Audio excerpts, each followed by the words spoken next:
बिहान देश भर आम हड़ताल करके प्रचंड नेपाल समूह नेकपा के घोषणा। बाजार आ यातायात भी बंद। ओली समूह द्वारा प्रदेश सभा के तीसर का वार्षिक उत्सव कार्यक्रम बहिष्कार।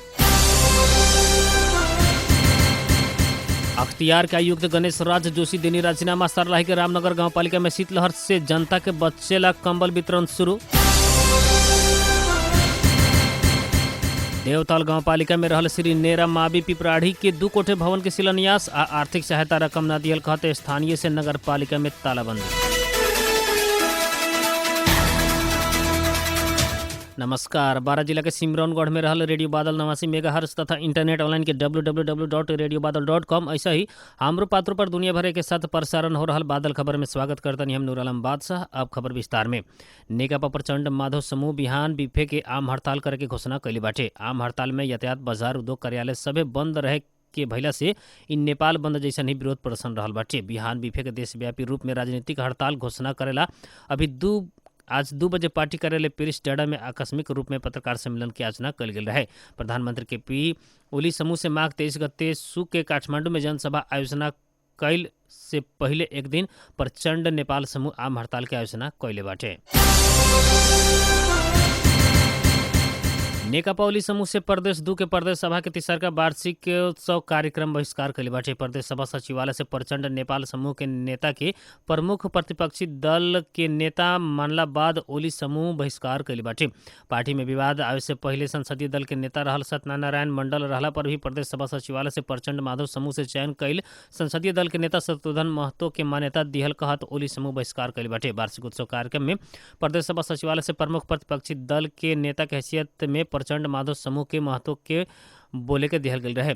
उनका के बोले दिला बाद ओली समूह के सांसद रामचंद्र मंडल कार्यक्रम छोड़ के ही बाहर गए रहने। वहाँ के निकलना बाद ओली समूह के थप 4 जने सांसद मंडल के ही गाड़ी में चढ़ के बाहर निकल गए।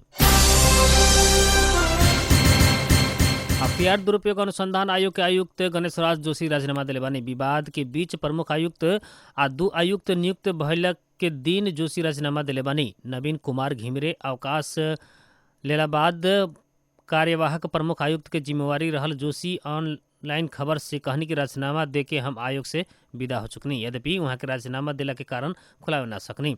राष्ट्रपति कार्यालय के प्रवक्ता जगन्नाथ पंत से विज्ञप्ति जारी करके आयुक्त जोशी से राष्ट्रपति समक्ष राजीनामा दिहल जानकारी दिले बानी। इससे पहले बुध के बिहान मात्र राष्ट्रपति विद्यादेवी भंडारी से प्रेम कुमार राय के अख्तियार के प्रमुख आयुक्त तथा किशोर कुमार सिलवाला जय बहादुर चंद के आयुक्त नियुक्त कैले रहने। प्रमुख आयुक्त राय आज ही पदभार संभाल चुकल बानी। नेपाल में पिछला 24 घंटा में थप 142 जने में कोरोना संक्रमण पुष्टि भइल बाटे। आज देश भर 3597 नमूना परीक्षण कैला पर थप 142 जने में कोरोना संक्रमण पुष्टि भइल स्वास्थ्य तथा जनसंख्या मंत्रालय जानकारी दिले बाटे। एकरा साथ नेपाल में कोरोना संक्रमित के संख्या 2,71,431 पुगल बाटे। ऐसे ही पिछला 24 घंटा में थप 206 जने कोरोना मुक्त भइल बाटे लोग।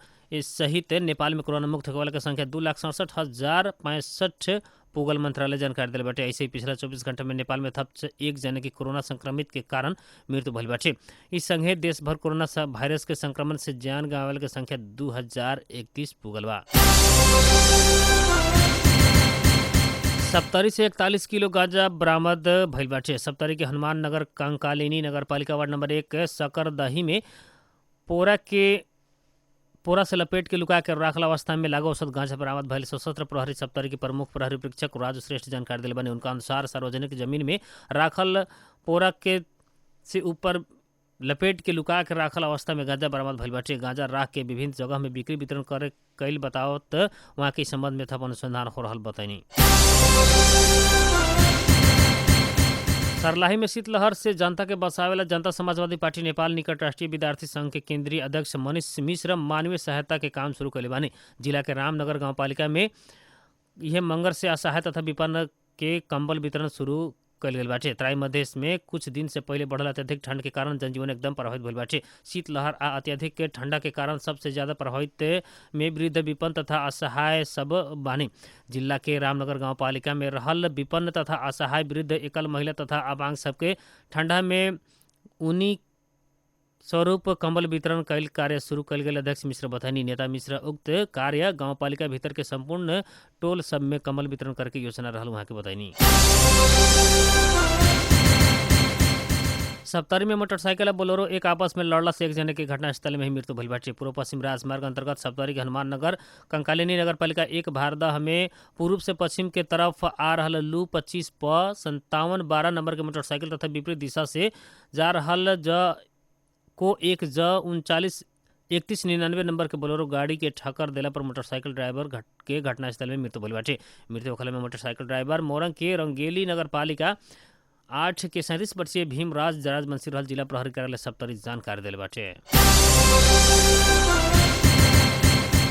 महोत्तरी में विद्यालय में नियमित पठन पाठन न भइल कहते विद्यार्थी सब विरोध प्रदर्शन कैले बाटे। महोत्तरी के पिपरा गांव पालिका स्थित राम नारायण अयोध्या माध्यमिक विद्यालय में विद्यार्थी सब आज सवेरे पिपरा चौक में चक्का जाम करके प्रदर्शन कैले बाटे। गांव पालिका प्रमुख शिक्षा में कोनो किस्म के ठोस कार्यक्रम लागू न कैल कहत हमनी सब बाध्य होकर आंदोलन में उतरल विद्यार्थी सब बतैल बाटे। विरोध प्रदर्शन में कक्षा 9 और 10 में अध्ययनरत दर्जनों विद्यार्थी सब सहभागी रहनी। उ लोग विद्यालय में नियमित रूप में पठन पाठन होके के मांग कैले बाटे। देवताल गांव पालिका के अध्यक्ष चंदन कुमार सिंह द्वारा नेरा मावी विद्यालय पिपराड़ी 4 में 2 कोठे भवन के शिलान्यास कल गेल बाटे। अतिथि देवताल गांव पालिका के प्रशासक अधिकृत सिकेंद्र शाह, देवताल गांव पालिका के अंतर्गत शिक्षा के निगरानी करे वाला रितिका दहाल, देवताल गांव पालिका वार्ड नंबर 4 के अध्यक्ष मिश्रीलाल सहनी, जसपा युवा नेता शिव दर्शन पंडित, जसपा युवा नेता अब्बास अंसारी, नेपाली कांग्रेस युवा नेता सुरेश शाह, नेपाली कांग्रेस युवा नेता विजय मिश्रा, शिक्षक अवध किशोर गिरी के उपस्थिति रहल रहे। देवताल गांव पालिका के अध्यक्ष चंदन कुमार सिंह अपन मंतव्य व्यक्त करत हम अध्यक्ष बनला बाद हमार सभी से ज्यादा ध्यान शिक्षा और स्वास्थ्य में रहल और गांव पालिका में हर एक घर से शिक्षा में आगाड़ी बढ़ावे के खातिर कोनो भी कदम उठावे के पड़ी तो कदम उठावे के हम तैयार रहल। हमार गांव पालिका में हर एक व्यक्ति के जीवन में शिक्षा के कमी न आवे कह के कामना कैल रहनी। हर एक बात में मध्य नजर करत अध्यक्ष चंदन कुमार सिंह शिक्षा में ध्यान दिहल जानकारी देनी। उपभोक्ता समिति के अध्यक्ष श्याम सुंदर शाह से गामछा उठा के वहाँ के सम्मान कैले रहनी। वीरगंज के लाल बंगला नजीक उधरपट्टी रहल खाली जमीन में रहल खुदरा वस्त्र तथा फैंसी दुकान के व्यापारी सब आज पत्रकार सम्मेलन करके हमनी सब वीरगंज महानगर पालिका से उचित व्यवस्थापन करे के मांग कैले बलोग। व्यापारी सब वीरगंज में पत्रकार सम्मेलन के आयोजना करके वीरगंज महानगर पालिका के निर्देशन अनुसार उक्त जमीन में फसल खड़ा कैल बतावत अचानक बिना सूचना घर ठहरा तथा दुकान सब तोड़फोड़ कैला बाद हमनी सब बिचली पड़ल शिकायत कैले बाटे लोग। नेपाल पत्रकार महासंघ परसा के सभा हॉल में आयोजना कल गेल पत्रकार सम्मेलन में खुदरा वस्त्र व्यवसायी संघ के अध्यक्ष मोहम्मद इस्लामुद्दीन अंसारी खंडर बनल जमीन के व्यवस्थापन करके अपन पैसा लगा के दुकानदार सब उक्त क्षेत्र के व्यवस्थित कैल आ 1 से 20 गो दुकान उस जगह में संचालन में रहल बतानी। वीरगंज महानगर पालिका के जमीन खाली करावे के निर्णय से 1 से 20 दुकानदार सब दुकान में ही आश्रित परिवार बिचली में पड़ल अध्यक्ष अंसारी बतानी। वीरगंज महानगर पालिका से गैल 20 गते दुकान खाली करावला पर अत्यधिक बल प्रयोग कैल गेल तथा 3 व्यवसायी सब समेत सामान्य घायल भले पत्रकार सम्मेलन में व्यापारी लोग बतल बने। वीरगंज महानगर पालिका से व्यापारी सबके सार्वजनिक संपत्ति कब्जा कैल कहत विकास के अवरुद्ध करके खोजल बतावल गई बाटे। रौतहट के बिरदावन नगर पालिका में स्थानीय सब तालाबंदी कैले बाटे। आर्थिक सहायता रकम न दिहल कहत स्थानीय सब आज नगर पालिका में तालाबंदी कैले बाटे। तालाबंदी कैले बाद नगर पालिका के 20 कर्मचारी करीब 3 घंटा थुनल रहनी। प्रमुख प्रशासक अधिकृत नगेंद्र राय यादव आ लेखापाल सीताराम पाल बेर बेर बोलेला पर भी सहयोग रकम न दिहल आरोप स्थानीय सबके रहल बाटे। निमित्त प्रमुख प्रशासक अधिकृत नागेंद्र यादव आर्थिक सहायता रकम कहते मात्र देवेला कानून के हिसाब में न मिले के बतानी। पहले भी निवेदन दिहल 1-2 के सहयोग स्वरूप राहत रकम उपलब्ध करावल जा चुकल वहाँ के बतनी। 2-4 दिन इंतजार करेला आ कार्यपालिका बैठक बाद बुलावे के बतैला पर भी अकस्मात कार्यालय में जमा होकर तालाबंदी कैल अनुचित रहल अधिकृत यादव के दाबी रहल बाटे।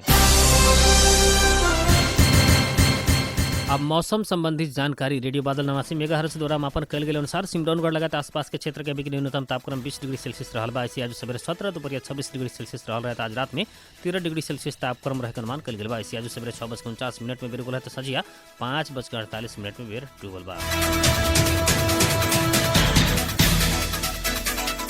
आज के खातिर बादल खबर इतने जाते जाते प्रमुख खबर एक बार फिर से। बिहान देश भर आम हड़ताल करके प्रचंड नेपाल समूह नेकपा के घोषणा। बाजार आ यातायात भी बंद। ओली समूह द्वारा प्रदेश सभा के 3रा वार्षिक उत्सव कार्यक्रम बहिष्कार। अख्तियार का आयुक्त गणेश राज जोशी देनी राजीनामा। सर्लाही की रामनगर गाँव पालिका में शीतलहर से जनता के बचावेला कंबल वितरण शुरू। देवतल गाँव पालिका में रहल श्री नेरा माबी पिपराढ़ी के 2 कोठे भवन के शिलान्यास आ आर्थिक सहायता रकम न दिल कहते स्थानीय से नगर पालिका में तालाबंदी। 12 जिला के सिमरौनगढ़ में रहल रेडियो बादल 89 मेगाहर्ट्ज तथा इंटरनेट ऑनलाइन के www.radiobadal.com से ही हमारे पात्र पर दुनिया भर के साथ प्रसारण हो रहा। बादल खबर से प्राविधिक मित्र रुस्तम सहित हम नूर आलम बादशाह के विदा दी। नमस्कार।